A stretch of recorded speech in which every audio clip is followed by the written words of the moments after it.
So you were saying you don't like the name calling in politics? No. But Donald Trump is your candidate? Yes. He's done a lot of name calling, though, right? Yeah, he has too, but to each his own. I just don't like it. I don't like to do it, and I'm not going to do it. This MAGA woman is a perfect encapsulation of how the entire movement feels about their dear leader, ignoring what you don't like because there's so much more that you support. But when the so-called nicknames and name-calling are on a whole different level, other than just lighthearted jabs, there's no excuse for letting them slide. Warren, she seems to have made it her job. Who, Pocahontas? Pocahontas, well, no, look, she is. It's very offensive. You tell me. Oh, really? Oh, I'm sorry about that. Pocahontas? Is that what you said? Elizabeth Warren? She is, no, she tweets a lot about me. Every once in a while I'll tweet. And when I tweet, not that many people are watching her tweets. When I tweet, they watch. You were here long before any of us were here. Although we have a representative in Congress who they say was here a long time ago. They call her Pocahontas. But you know what? I like you because you are special. You are special people.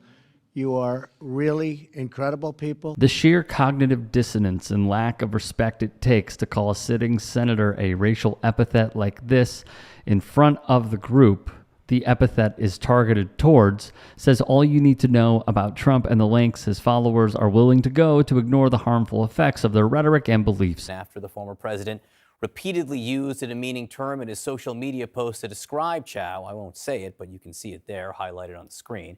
He has also singled out her Asian American heritage as Miss McConnell's, quote, China-loving wife. Even when it's not directed at one of his political opponents. And I probably have another one. They say there's a young woman, a young racist in Atlanta. She's a racist. I tell you what, my numbers are much higher than they would have been had these idiots I have like deranged Jack Smith. Somebody said, why do you call him deranged? I said, because I like telling the truth. He's a deranged individual. They said, but why don't you be nice to him? Because if you were nice to him, he'd be much worse. He's a bad guy. They're all bad people. They want to destroy our country, and we're not going to let them destroy our country. We're not going to let it happen. All these local cases, like Fani. It's spelled Fanny. It's spelled Fanny like your ass, right, Fanny? But when she became DA, she decided to add a little French, a little fancy. Fani. And you have a woman named Corrupt Fani Willis. Fani. You have a woman named Fani Willis. Now, even though I believe it's spelled F-A-N-I, to my way of thinking, that's Fanny.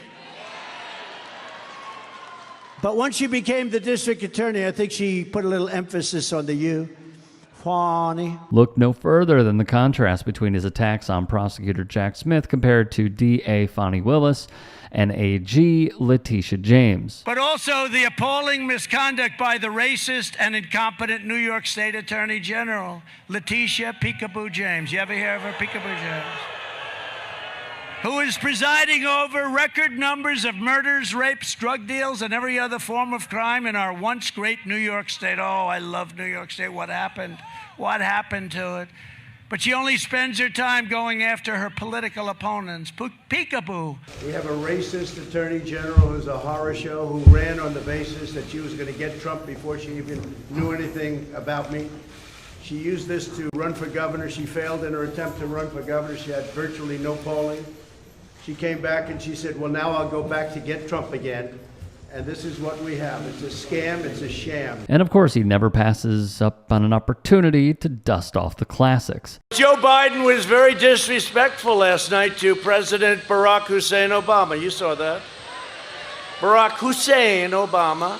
Remember, Rush Limbaugh would always do that. He'd do Barack Hussein Obama. Sometimes I'll interchange. I'll say, by Barack Hussein Obama.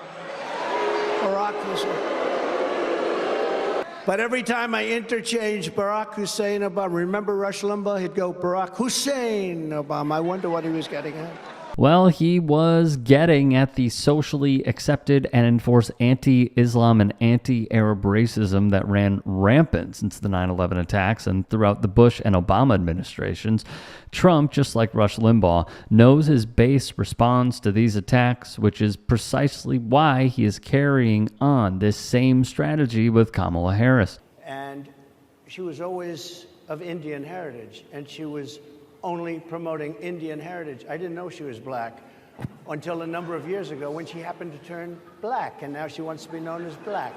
So I don't know, is she Indian or is she black? She is always But you know identified what? as a black woman. I She went to a respect historically either black one. college. I respect either one, but she obviously doesn't. Donald Trump has been referring to Harris on social media as Kamala, I guess is how you pronounce it. It's 5 posts on Monday. Do you know where that came from and what that nickname means? I can't comment on that, but I do know that when voters are making a decision, they're going to end up voting in many ways their pocketbook. Does it bother you that it's a big part of Donald Trump's kind of campaign, the nicknames, the name calling, the... Whatever they do. I don't know what to say about that. You could say that you won't support him because of his constant racially charged attacks, but we all know that this woman, and too many others out there, are more than willing to turn a blind eye and give a pass to this rhetoric. It gets me to question, to say something that I have felt, and it's not just in this country. I feel Dominion's that software and what they use for, I feel it's compromising any country that they're So doing the it. things that these people have said over the past few years have gotten you to question whether or not And the to election look was into fair. it more, absolutely. Well, I actually had a sense of that anyway. But if they say over and over and over the election was stolen, it's kind of natural that people would start to believe it. Possibly for some, yes. But then But the next those of question us- would be, what is the hard evidence that this is the case? You would want to see that. But there's often been hard evidence in the past several years, that hard evidence about things, but yet people still... Like what? With voting, like what? Like people push a lie. But And like when- what with the voting? If you push the same lie enough, people will believe it. That's what I'm saying to you. Just like those felony things and whatnot. No, but that's what I'm saying to you. I'm saying if they push the lie enough over and over and over again, it sounds like you believe the election was stolen, but you don't have any evidence. Oh, yes, evidence has been shown that What I believe evidence? it. That's why I said go to Mike Lindell's channel or Dave Clement and go and look what they have. But What do they have? You've been there. What do they have? What Well, would show that the I would election was rather- not fair? I'd rather you go and look at it. And look no further than the election-denying cultists to see the truly damaging effects of the constant repetition of Trump's lies and attack lines. He and his team know that the more Trump asserts something, the more likely it is for the base to take whatever he's saying as fact and spread it as truth without thinking twice. If you can and are willing, please become a paid member here at TYT Sports.